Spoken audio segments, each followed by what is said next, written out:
নমস্কাৰ দেৰগাঁওতাৰী সমূহ দৰ্শকে স্বাগতম জনাইছোঁ। ভোগৰ উৎসৱ ভোগালী আদৰাৰ কাৰণে প্ৰস্তুত হৈছে অসমবাসী। ভোগালী বিহুলৈ মাজত মাত্ৰ এটা দিন কাইলৈ অসমীয়া বাপতি সাহোন ভোগালী বিহু উৰুকা।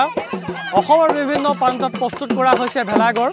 আমি বৰ্তমান উপস্থিত আছোঁ দেৰগাঁও জিলহা গাঁও উপস্থিত আছোঁ। তাতো কিছু যুৱক যুৱতী মহিলা বয়োবৃদ্ধসকলে ভেলাঘৰ প্ৰস্তুত কৰাত ব্যস্ত হৈ আছে। দেখিছে এটা সুউচ্চ ভেলাঘৰ, এটা চাংঘৰ আকৃতিৰ ভেলাঘৰ প্ৰস্তুত কৰিছে।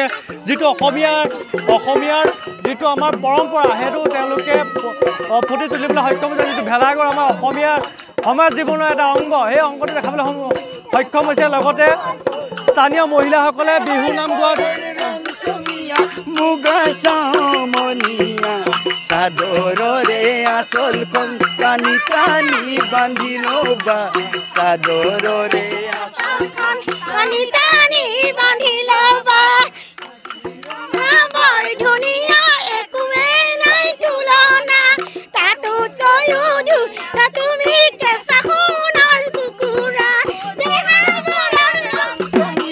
মুগা চামনিয়া চাদৰৰে আচলখন টানি টানি বান্ধি ল'বা, চাদৰৰে আচলখন টানি টানি বান্ধি ল'বা।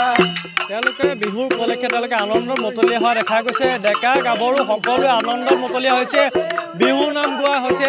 যিহেতু তেওঁলোকৰ ভেলাঘৰটো প্ৰায় 70% কাম সম্পূৰ্ণ হৈছে। আমাৰ সতীৰ্থ পোনে পোনে ভেলাঘৰৰ কিছু দৃশ্য দেখাবলৈ অনুৰোধ কৰিছোঁ। গাঁৱৰ যুৱক যুৱতী বয়োবৃদ্ধ সকলো ভেলাঘৰৰ প্ৰস্তুতি কাৰ্যত নিয়োজিত হৈ আছে।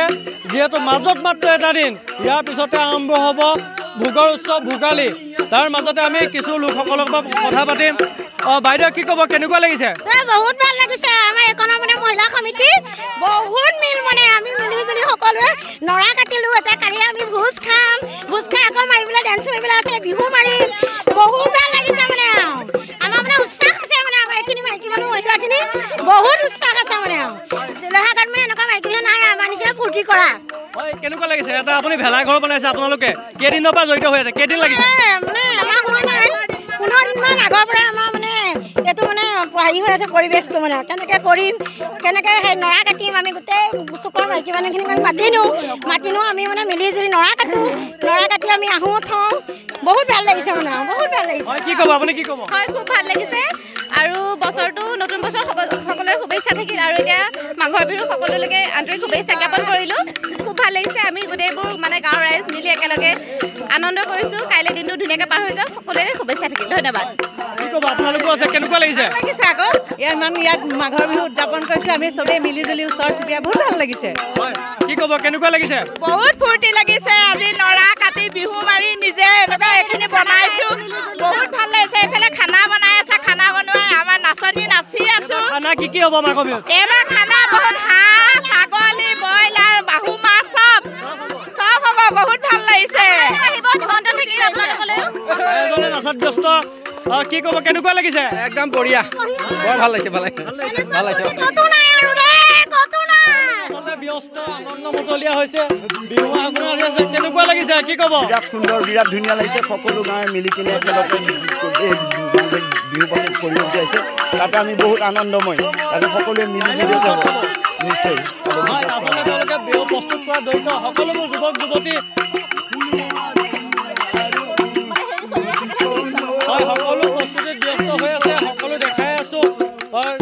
ভেলাঘৰটো আমি ইয়াৰ পৰা দেখাবলৈ অনুৰোধ কৰিছোঁ। আচলতে ভোগৰ উৎসৱ ভোগালীলৈ মাজত মাত্ৰ এটা দিন, তাৰ উপলক্ষে অসমৰ বিভিন্ন প্ৰান্তৰ লগতে দেৰগাঁৱতো ব্যস্ততা বাঢ়িছে। জিলহা গাঁৱৰ কিছু দৃশ্য আমাৰ সতীৰ্থতে পোনে পোনে দেখা দিছে যে বিহু উপলক্ষে আনন্দত মুকলীয়া হৈছে গাঁৱৰ ৰাইজ। মাজত মাত্ৰ এটা দিন, কিছু দেৰিৰ পিছতে তেওঁলোকৰ ভেলাঘৰ সম্পূৰ্ণ হ'ব। আৰু কাইলৈ ইয়াতে গাঁৱৰ ৰাইজসকল একত্ৰিত হ'ব, ভোজ ভাত খাব।